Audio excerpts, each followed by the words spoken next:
This here is Real World Wildlife Seed bedding in the bag, which consists of switchgrass, Indian grass, and big blue stem. I planted all of the contents in the bedding in the bag, which is the 3 seeds, back in the spring of 2012. You can see, or you probably can't see real well in the video, the only seed that came up was the switchgrass, and it's pretty good.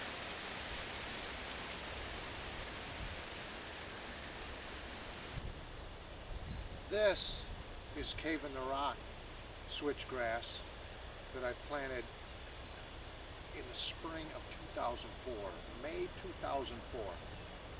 It responded very well, in fact. What you'll probably agree is the difference in most of these warm season grasses is marginal. What you can't deny is the price at Ernst Seed is irrefutably lower. If you're getting your seed anywhere else besides Ernst, you're paying 200 to 300% more than what Ernst Seed sells theirs for. So I just wanted to pass on that little trade secret.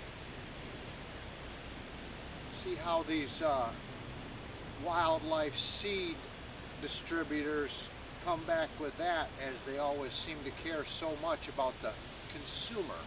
Why is their price so much higher than Ernst Seed? Y'all have a great hunting season this year.